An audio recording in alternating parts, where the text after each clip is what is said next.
I'm sending you the co-host invite right now.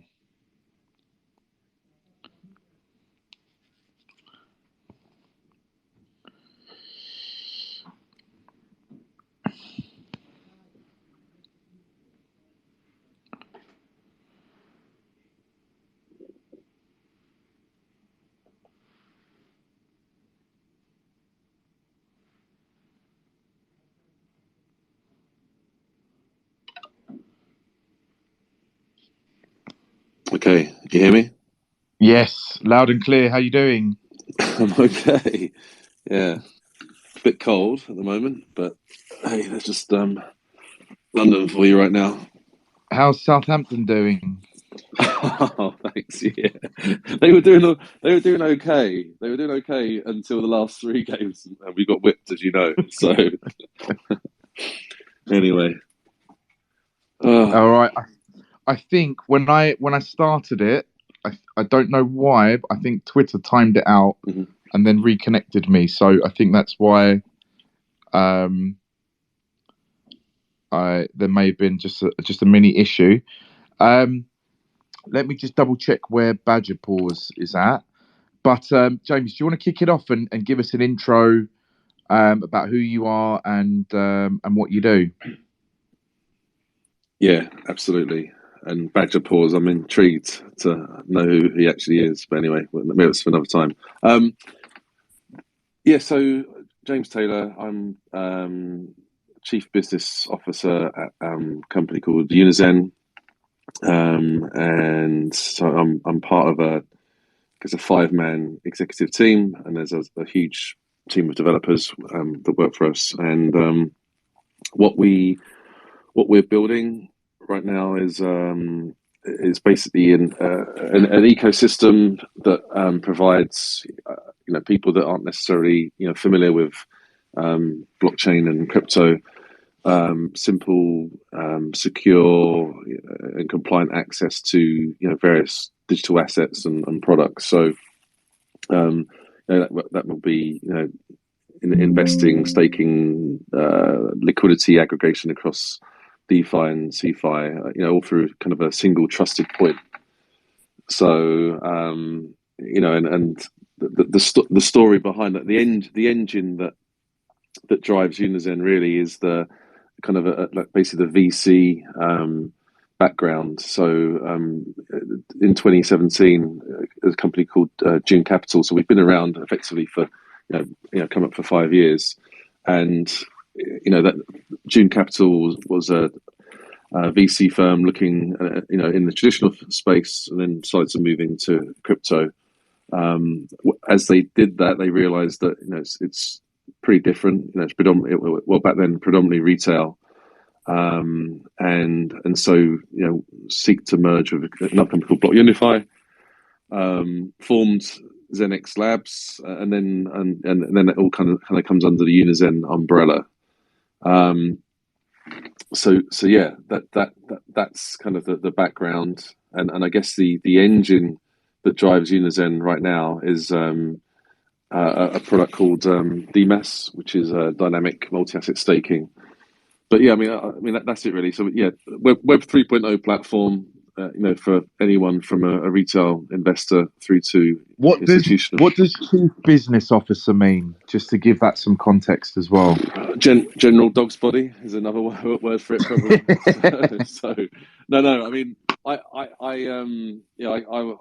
in my former life, I was sort of a technical sales person, looking at electronic trading and stuff like that in capital markets. And since I've been at Unizen, I've been wearing many hats, from chief risk officer, chief compliance officer, through to whatever, as I said, general dog's body. But no, I mean I'm just a tradfi head, in the world, in this crypto world. So I do focus on connectivity with traditional finance, whether that's hedge funds or institutions, real money, through to other investors. So yeah, but yeah, jack of all trades, master of none. Excellent. That's what you want to be in crypto. I You think know, so. you don't want to be too specific because you wake up 3 days later and then It's irrelevant, or it's it's irrelevant and disappeared. the whole world's moved on. I know. So look, just while we kick this off, just want to obviously clarify that anything that you may hear is definitely not financial advice, and to always do your own research, just to clarify that point. So James, in terms of in terms of Unizen, um, obviously you're listed on our exchange. Hmm. Um, so what do you see about the the current market? Bitcoin, what's going on there? It's been a nice couple of days, right, up until about probably 5 6 hours ago. Yeah, no, exactly. And it's intriguing for me to watch. I mean, despite what people think, Bitcoin is very sensitive to the macroeconomy, geopolitics. It's a bit of a tug of war. 1 minute it's pulled higher because there's a war ravaged nation kind of trying to use it for humanitarian aid, and next minute gets pulled lower because there's a perception it's being used for movement of illegitimate or sanctions funds and so on. So yeah, it's kind of topsy turvy, but it's what what many of the institutions look at, and it's um, been caught a bit by rising inflation.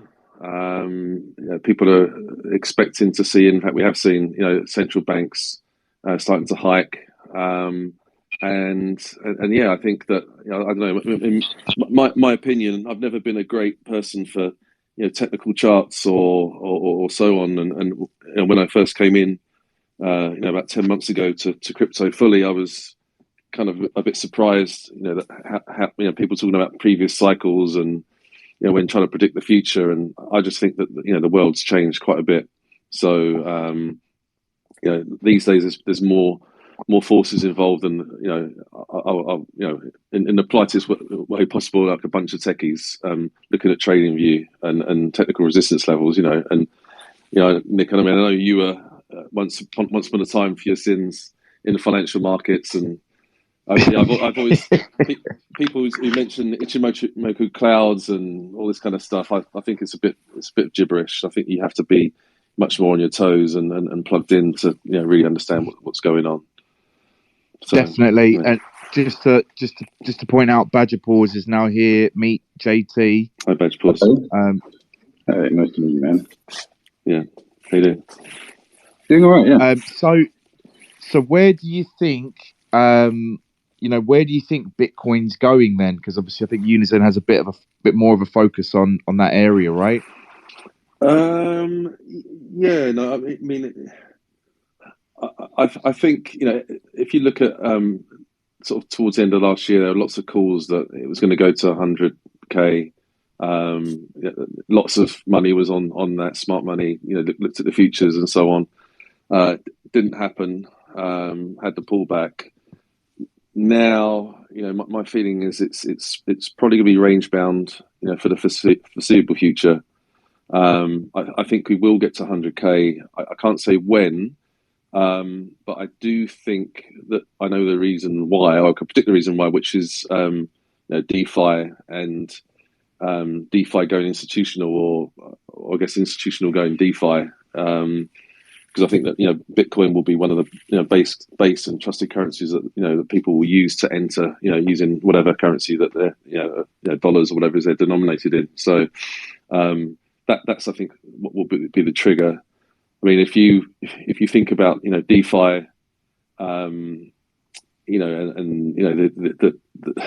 the outperformance versus traditional bank interest rates, even the most aggressive hedge fund returns. You've got a situation where you've got retail users walking around bragging about hundreds, 200% APRs, and I think it's just over time pressure on the institutions and other people to sort of get in there and somehow through Bitcoin denominated bonds or something to deleverage from dollars. I mean, I was sorry, go on.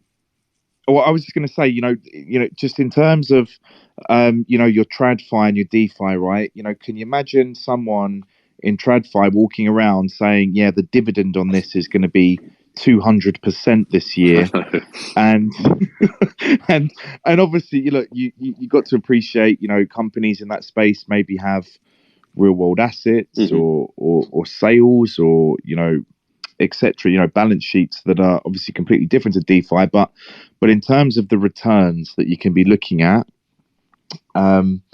obviously the DeFi area is completely different. So, are you feeling that institutional flow into DeFi? And I mean, is Unizen providing some of that? We will.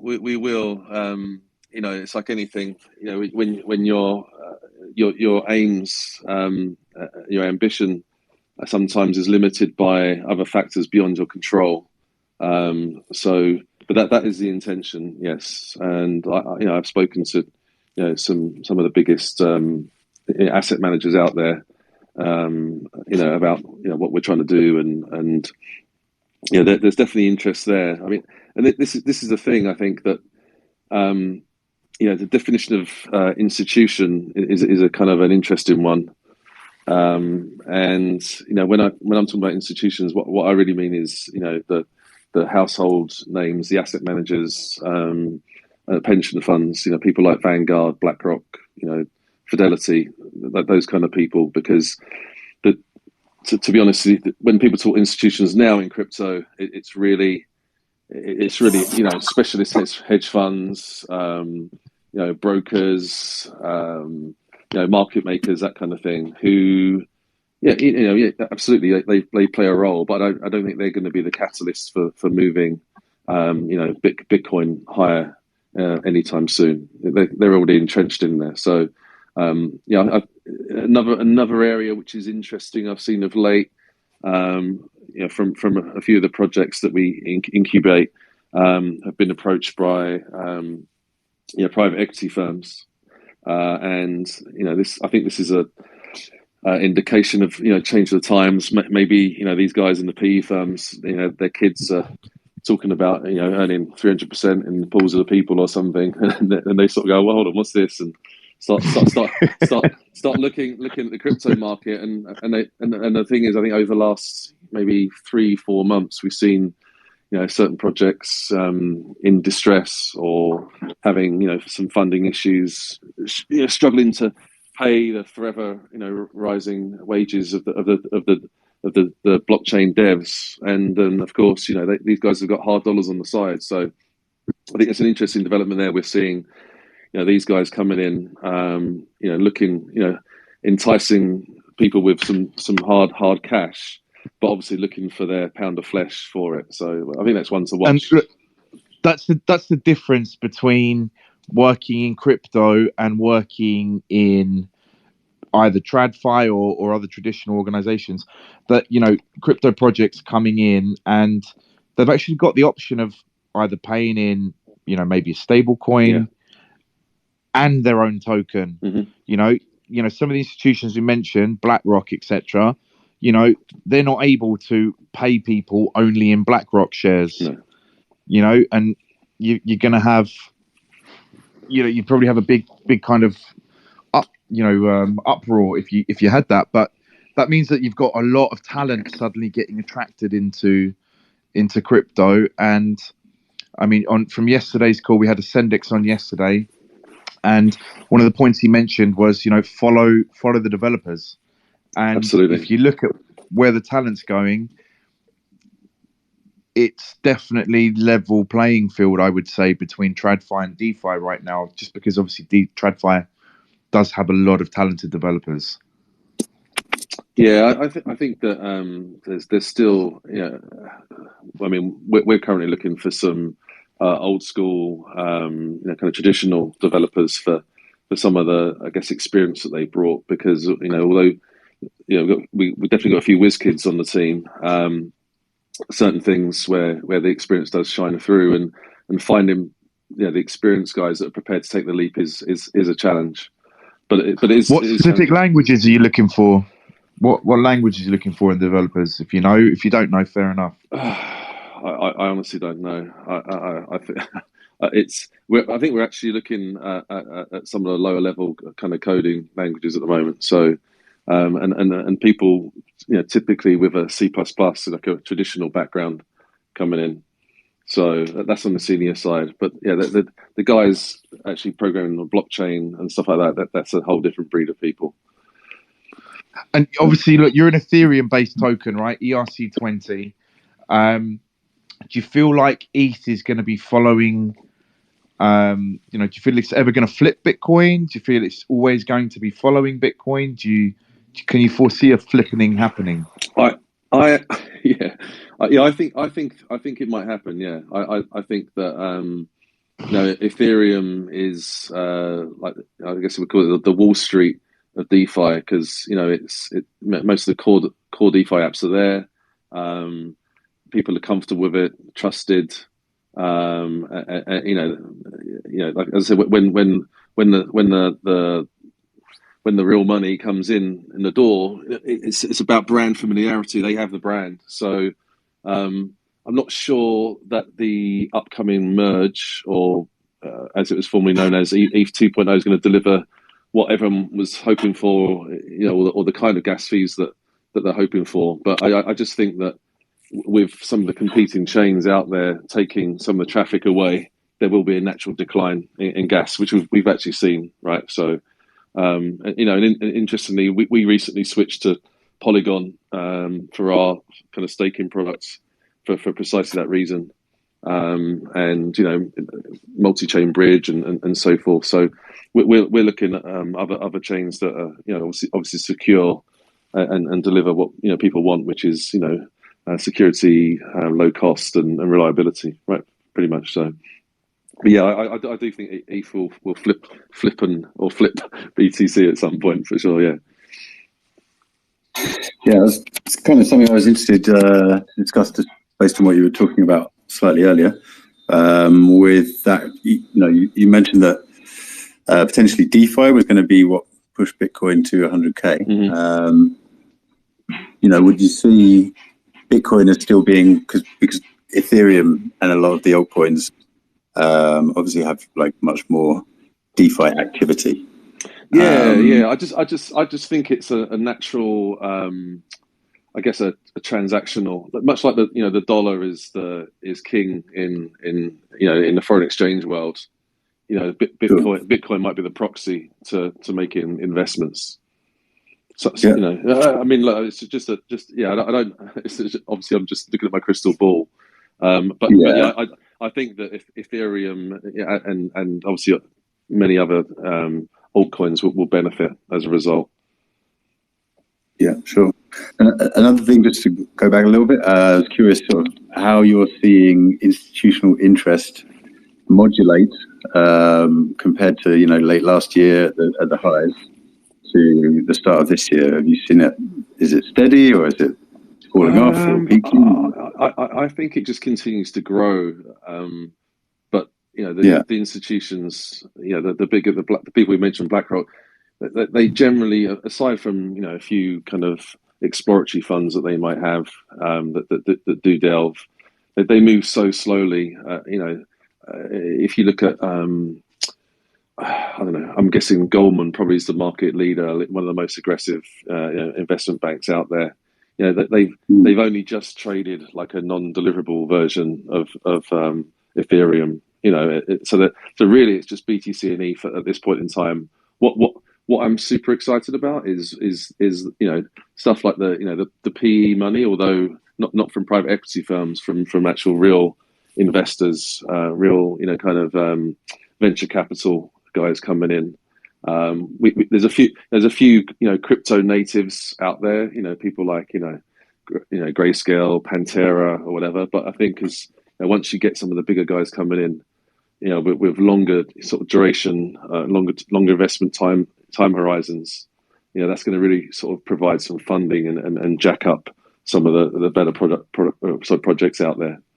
Even today in parallel, I noticed that there was a game and one of these new GameFi projects, and I think Ubisoft has come in. So in a similar way that you're getting the mainstream, game producers coming in on gaming projects, same thing on the financial side as well. Cool. So I guess to facilitate that, I noticed some of the work, or did you want to speak a little bit about the Seed DeFi Alliance? And I noticed the recent partnership checks, and things that you're doing some work to like put rails in place to facilitate that inflow. Yeah, I mean, we're trying to. It's a not-for-profit kind of setup where we're just trying to educate people and bring them in and connect people, and because we are an ecosystem and an aggregator of services, we're kind of agnostic. Whether that's dexes that we would integrate to, of which Sifchain will be the first, as you guys know, or whether it's people that we invest in and so on. So yeah, the CDFI Alliance is just our attempt to try and give something back to the community. Anyone can participate. You could be an individual, or you could be a major kind of crypto custodian or something like that. So we'll see how it goes. It's only just really started, and checks are on board. We like those guys, and anyone can take a look at it and join. And if people have any questions, they can ping me or Brandon, who's the main lead on that piece. Can you talk about multi-asset staking? Because yes. I know staking's a big one. Yesterday we had, kind of just trading, but obviously we touched a tiny bit upon staking. But where do you see staking going? And if you want to give us a background on what you have as multi-asset staking as well, that'd be great. Sure.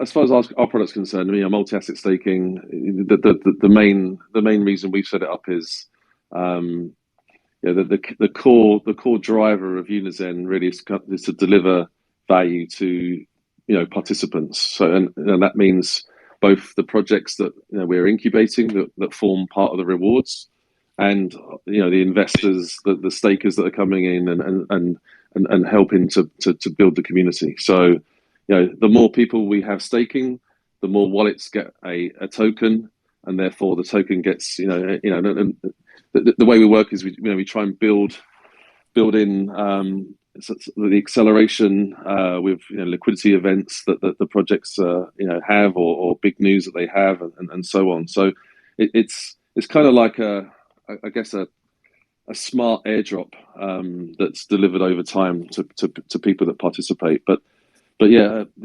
I think it was relatively unique. I think there are a few people now that have kind of ripped it off or copied it, and fair play. He whose best wins. But yeah, I think that's an interesting piece of it. There are a few things coming down the line. Given that there are some competitors out there now, I don't really want to talk about it, but I'll just say that we'll look to utilize information we have from the wallets that are staking to kind of reward people more, for loyalty or best behavior and so on. But yeah, no, I think it's an interesting product. It's something that definitely drew me in initially, and many other people. But I think as Nick said earlier, you can't stand still. So there's quite a bit in the pipeline that's teed up or planned to come down. There's certain constraints and certain exciting things and catalysts I can't talk about right now. But the good I was about to say, give us a little hint. Give us some free alpha. Yeah. No. I mean, we've got a loyal but frustrated community at the moment, and people can't understand what's happening. I would just ask them to trust us, and good things will come. And ultimately, there's some interesting news around the corner. Make that make of that of that what you will. But yeah, I really can't say. But it's yeah, it's going to be good. Yeah.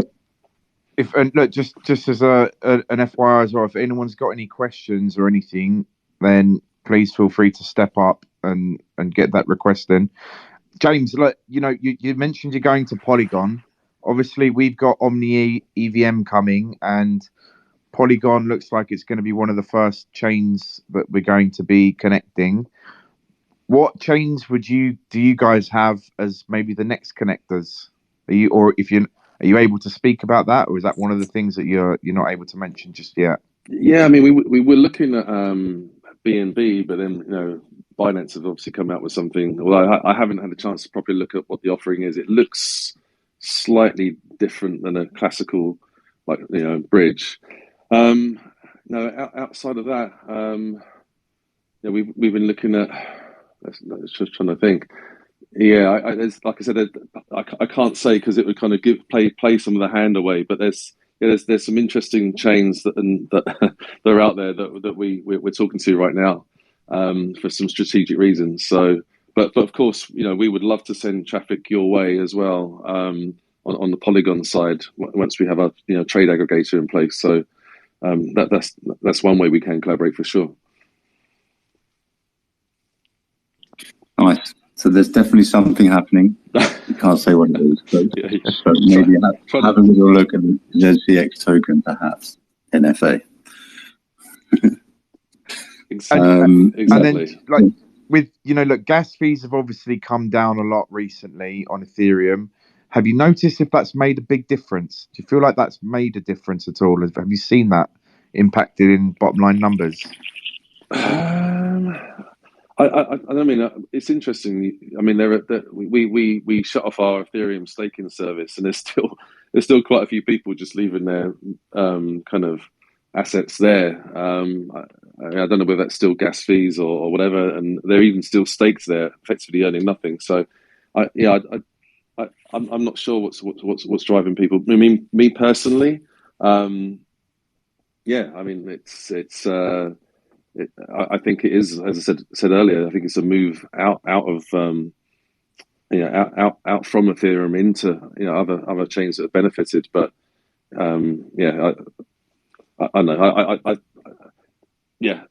Lower fees is lower traffic. It just needs one security concern on Polygon or something else, and I think people will flood back. So I don't think it's going away.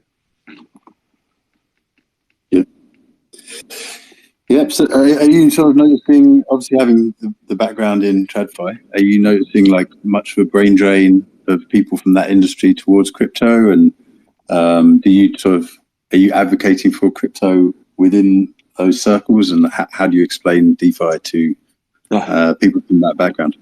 Yeah, that's good. That's good questions. I mean, I think like anything, and I'm a convert, but if you got the right people coming in, for the right reasons, it's good, and then you have the wrong people for the wrong reasons, it's bad. So that's a bit wishy-washy, but I think we know that there will be people that maybe present a certain front or CV or resume or make claims. And I think in the TradFi world, people can bumble along inside large institutions and not be found out. And I think when they get to crypto, they'll be quite surprised. I certainly know that the team here work harder than I've seen anyone working. The fact that it's 7 days, 24 hours, relentless. I do think I noticed the other day that Coinbase have got a I forgot what they called it now. It's like a wind down week or something like that going on at the moment, and I think that is a positive thing, because there could be a lot of burnout going on here. And then and back to how do I explain DeFi to my sort of non-crypto people. I mean, this is off the back of I was on a trip recently with a few of my buddies, former people I work with, and it's in the UK here. It's coming to the end of the tax year, so lots of chatter was around investments, protection from inflation, and so on. And let's just say that there may be a few new Sifchain users coming your way. So I kind of flashed a few screens at some of them, and they nearly fell off their chairs. But they sort of said to me, what is it? And I guess the easiest way to explain to them is that you're cutting out middlemen who are eating through your fees, inefficiently slowing down processes, and having worked inside one of the biggest banks, still using faxes in certain areas, or at least they were a couple of years ago. You just think, well, that's just that any of my alpha is just being eroded by these inefficiencies. Now, obviously, there is the challenge, and some of the guys scratching their heads saying, well, how do I get Rowan, and what the hell is this Kepler thing? So I think that there still is a lot of work to be done by all of us to simplify things further, and even down to like bridging assets and MetaMask and stuff like that, pop-ups that are appearing here and you don't realize it, and so I think it still is quite you have to be technical to take advantage of it, which on the flip side is a good thing for those of us that are here already, because we can take advantage of it. Because the negative side of the large institutions coming in is that they will crush, kind of the rates. That when that when that scale of assets come in and is freely available, then interest rates or effective interest rates will drop, and the sort of some of the loopholes and arbs will be taken out completely. So a bit of a long-winded answer there, but. I hope that makes sense. And it's fine. I usually tell people crypto it allows you to be your own bank. You can be for the kind of the majority of stuff. You can literally, be your own ledger, obviously, and in out. You're not suddenly paying 5% to your local bank to switch from one currency to another, and at the same time you've also got this ability to suddenly earn interest rates 5 times what the banks earn when you've got your money at your own bank. But you have to be capable, right? Technically capable. Like honestly, I look around my friendship group and maybe I just got a bunch of dumb friends, but I reckon I'm probably in 5% of them that actually get it. So it's not easy, but I tell you what, it isn't that the learning curve to True. get from beginner to even mid-level is pretty. You can do it quite quickly if you're diligent about getting your online research, etc. And look, before full-time working in crypto, I genuinely thought I had a fairly decent understanding of crypto. And now from working in it, I feel like my previous knowledge level was probably only 5%, and I would have guessed it was like 35, and I'm probably still not even at the 35% level now. So hopefully that doesn't scare anybody, but there's just so many, there's so many ecosystems, so many blockchains, so much stuff going on within each one of them that I don't think it's possible to even come near to having a 40 or 50% knowledge rate, which is what makes it the even playing field. There's always opportunities that are undervalued, underlooked at, etc.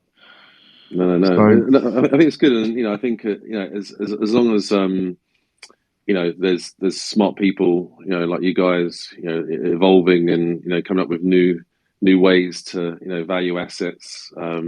Your new kind of pricing power mechanism, that's going to be interesting how that kind of pans out. So we're going to watch on from there. DAO proposals is something that we've been looking at for some time, that we're kind of on the verge of exploring a little bit more. Are you fully kind of moving to Polygon then? Is that the plan? Is that a full time?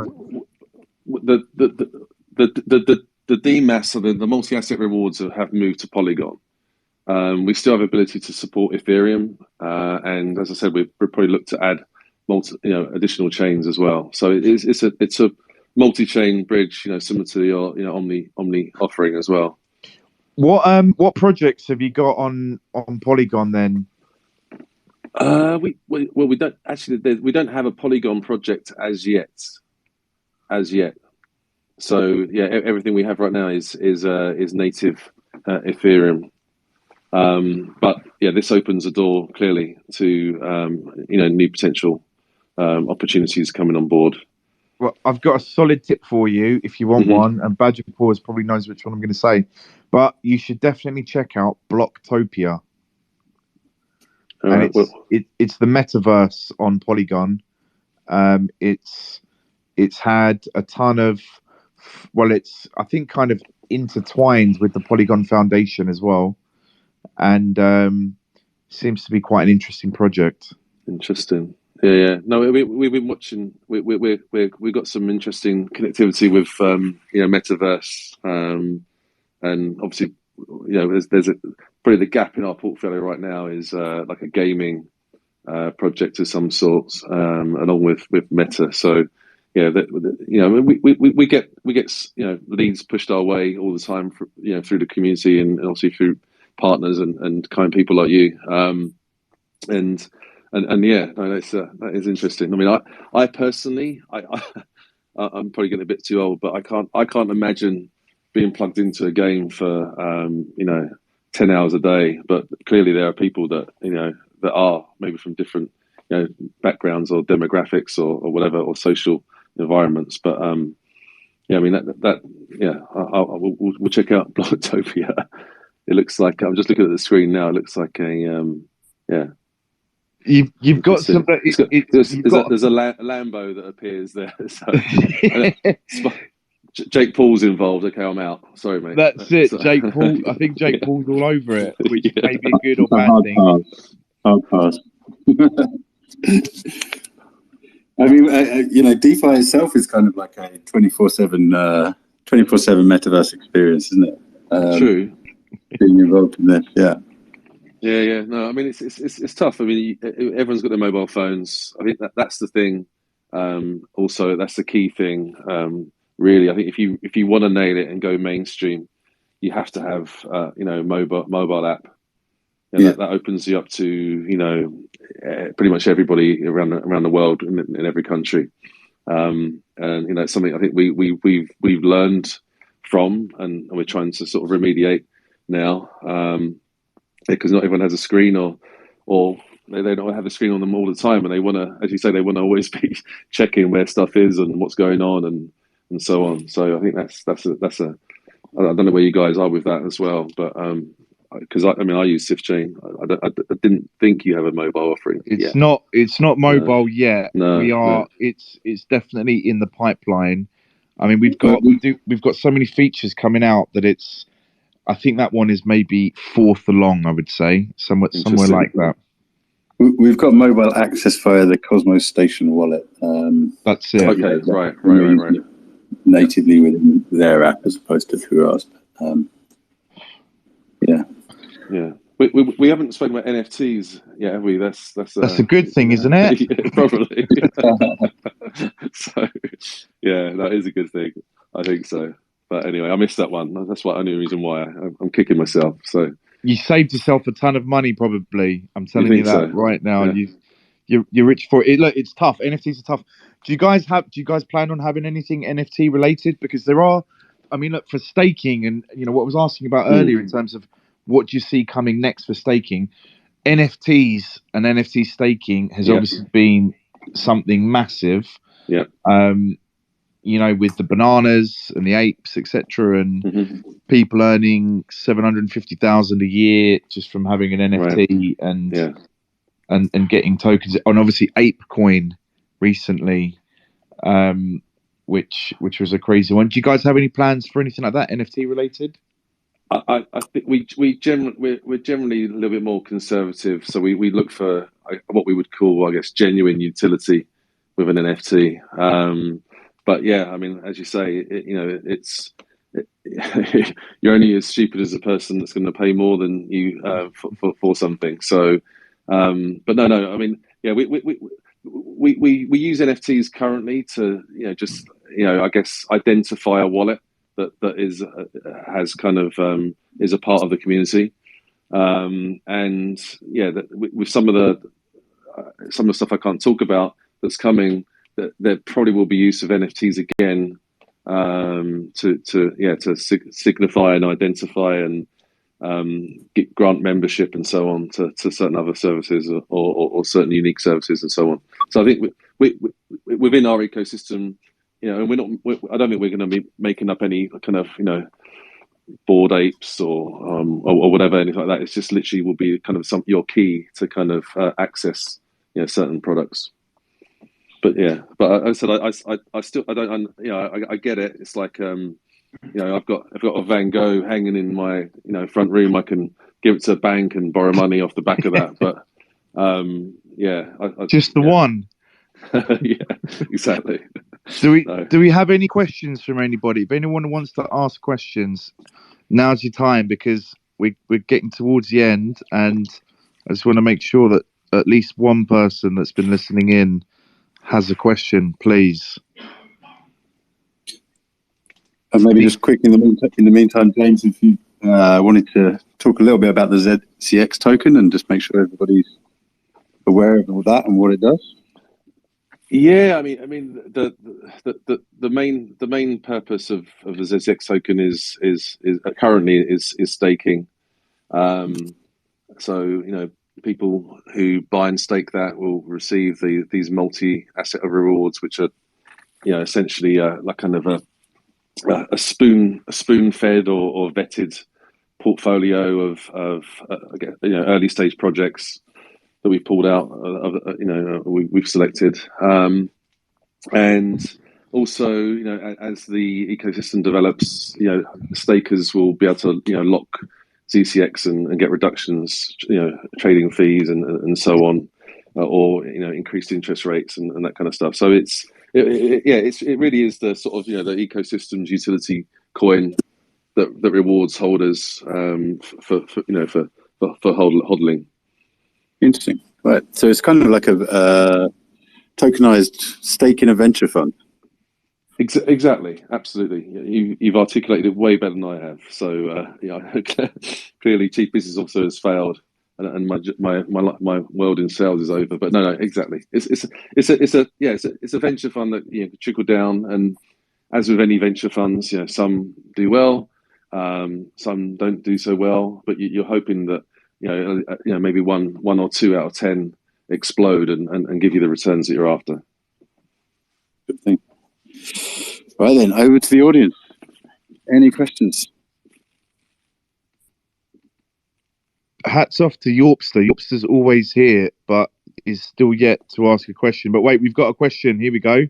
Oh no. Eye of Cyber.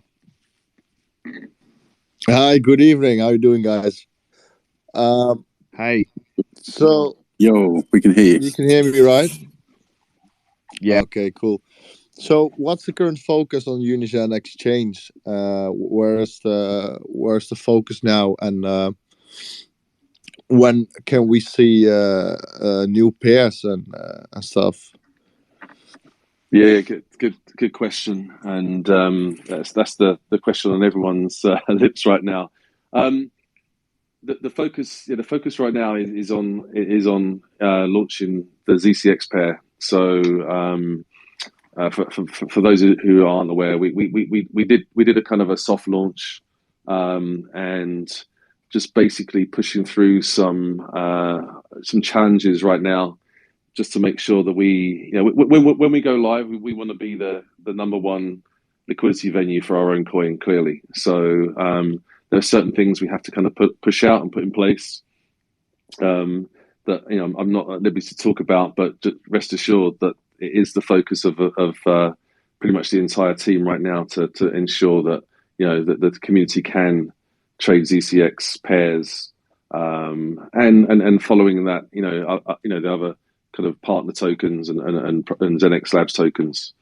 But yeah, we're all Martin and the guys are all working super hard, and there's some other challenges as well that were unforeseen. But yeah, that hopefully in due course we'll have something.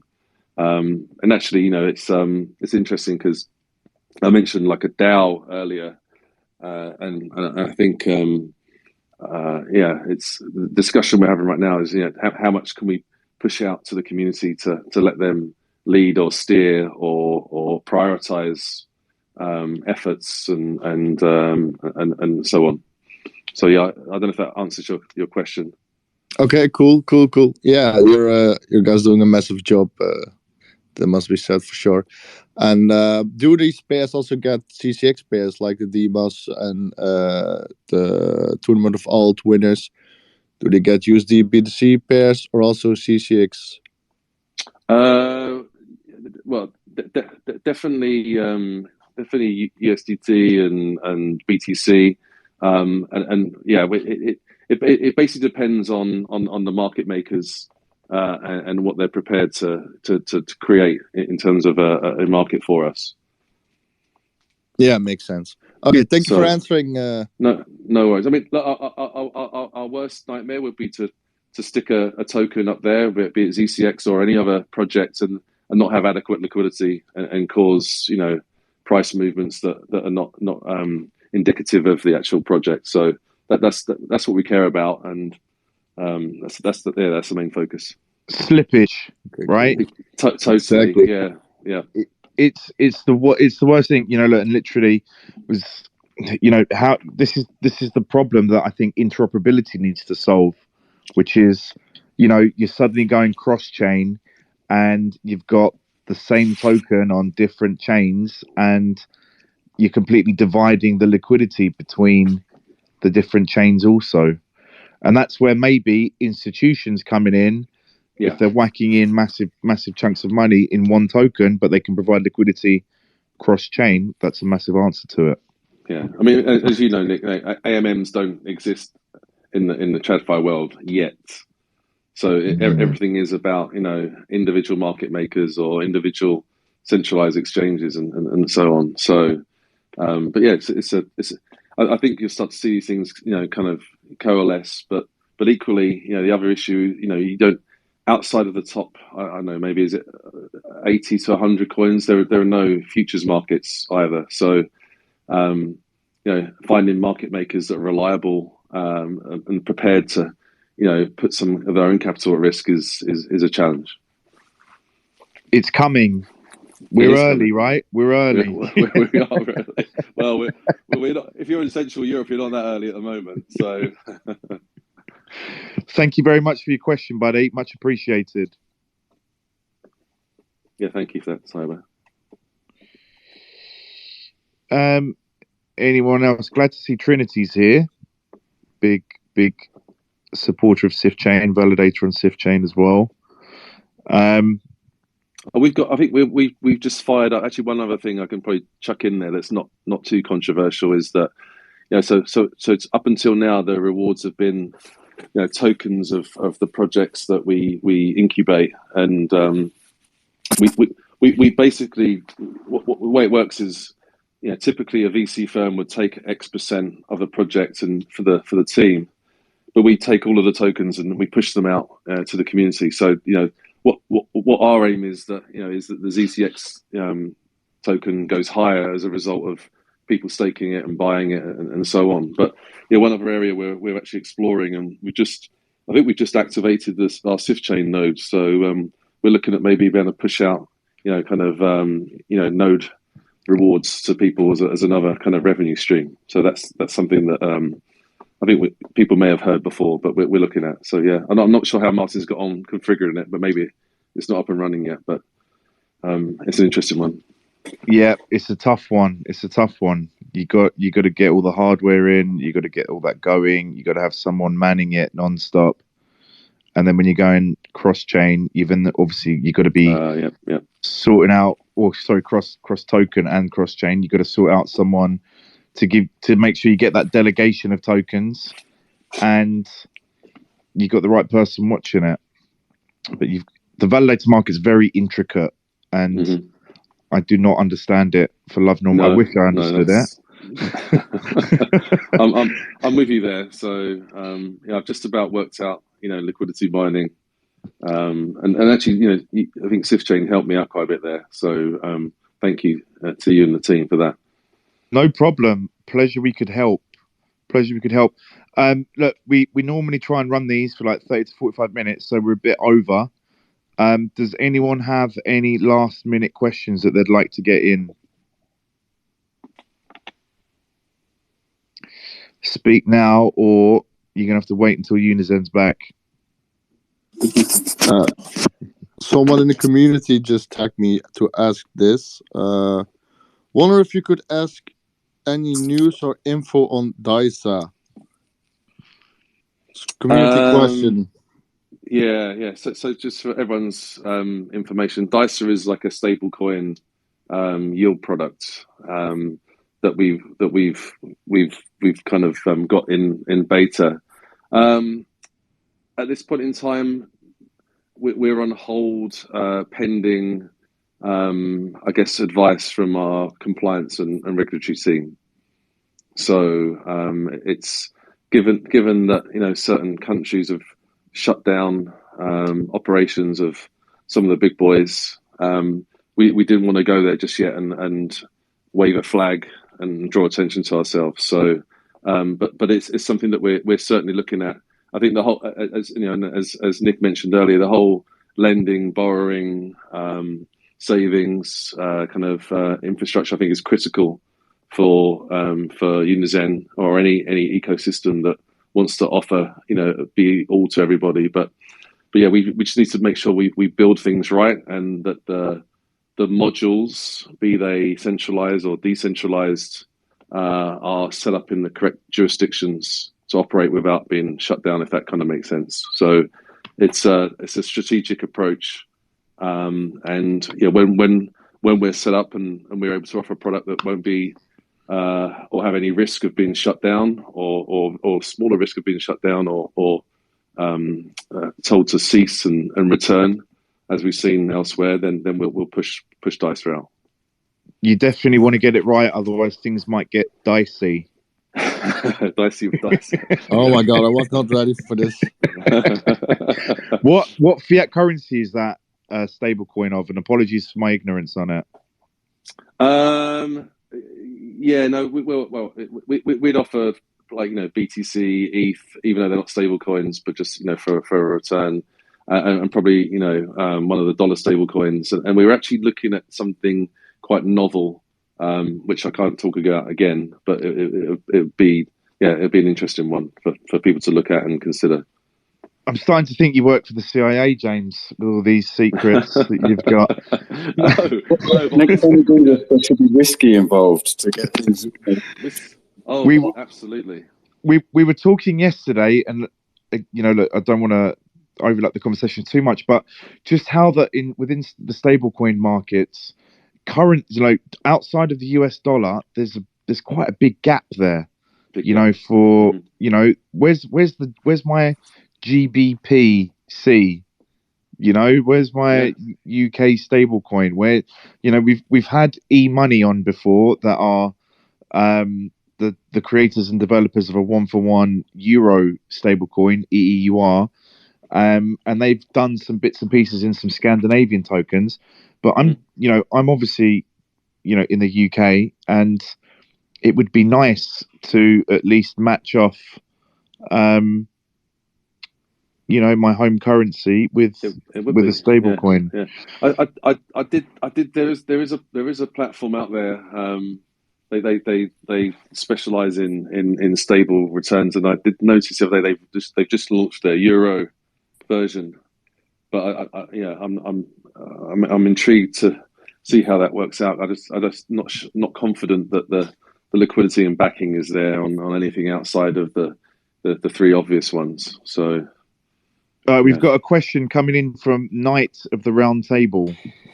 Hey, thanks very much. No, it's just kind of an add-on. I think the reason why there's no British pound C, whatever you want to call it, a a stable coin in that way is because the USD, as the US dollar, is a world reserve currency, and the vast majority of people who use crypto will only know prices through USD. So if you said to me now, what's the price of Bitcoin at this moment of time, I'll instantly say to you it's about 47,600 or 45, $1,000. Nobody's going to know what the hell that is in GBP and yuan. I know. Yeah, I okay, know what it is you in do. GBP. Yeah, because you're It's about 36,000 is what I'd say if someone asked because you're me. probably one of the few people that have got the apps all based on Great British Pound. But the majority of people don't do that. And I think that's why if you introduce that, it'll be quite confusing to people and they won't use it. And you kind of will more or less instantly fail it. And unless we then move on to a new reserve currency, which I think over the next decade, the USD won't be the world reserve currency. We'll end up moving to something else. And potentially people say, yes, Bitcoin. And I agree, Bitcoin is a reserve currency, but it's actually a reserve currency for crypto. It's not actually a reserve currency for world usage. That's a great point. That is an absolutely great point. And look, I know I was joking earlier about saying I know the GBP price, but look, really valid point. And actually, what we were saying earlier about when people are just getting into crypto, and then even maybe moving up to that mid or advanced level, one of the things that I've noticed about people that are definitely more advanced users is that they do not compare their altcoins in a fiat currency or a fiat stablecoin, and they're basing it mainly off of BTC or Ethereum. And I've just noticed that as being a very good indicator of when people are taking that next step up. Yeah, that school of thinking has been going on for quite a while, and I haven't been in crypto for that long. But when I spoke to the ones who have, all their plans in life of crypto was, how do I accumulate sats? And all their charts that they use are altcoin versus BTC. I use altcoin versus USD, and I'm always finding myself, even when my altcoin does a 10x and I make a good amount of money, when I come to compare what it is in Bitcoin, I find I'm actually static in the amount of Bitcoin I have. Because Bitcoin has gone up as well, and then my coin goes down, while those who accumulated sats are always winning, because when Bitcoin does its big fire up, it leaves the altcoins behind, and when it dumps, the altcoins dump 10x more than Bitcoin does. So you end up thinking, well, perhaps it's a reserve currency for the crypto market. And if you start to compare, say, oh, but my $40,000 is now 30, oh, I've lost 20. Well, you can't compare it like that, because it actually isn't a world reserve currency yet, and it will be probably. Yeah, that was my point. Just a quick question to Sifchain. When's your user interface going to be completely sorted? Because at this moment you can't add LP, and it's been annoying, because in the morning I pulled LP from one pool to put in another, and I got stuck now. So my LP is just sat outside. I'll be brutally honest. The guys that you got here, when we aren't necessarily the right people to ask. All I can say is that we have been doing a massive effort on our front end of switching stuff over, and look, this, I think at the end of towards the end of last week and this week, there have been some points where people have been getting stuck. Look, don't get me wrong, me too. Look, my rewards were kind of stuck and doing that. But all I can say is we've got some massive kind of uplift and rewrites, and the reason we're doing it is so that this isn't going to be an issue. So all I can say is bear with us, and if you head to Discord and ask Sif Nomad or someone, or Oleg maybe if you're in Telegram instead, and he'll give you an update immediately. Is that fair enough? Yeah, that's absolutely. Thank you very much. And look, apologies. I want to apologise for some of the issues that we've had. It's not, we're not trying to screw people over, and hopefully you can tell from the fact that we're coming on Twitter Space, we're not going anywhere anytime soon, and it literally is just the fact that we're trying to revamp our front end completely. No, it's fine, because also you can actually take your LP out, which means it's quite safe. If I wanted to remove all my LPs now, I can do it. I can't seem to add. Don't do it, buddy. Don't do Don't do that. Oh, absolutely. Oh, I'm not crazy. Look, thank you very much for coming up and speaking. Much appreciated.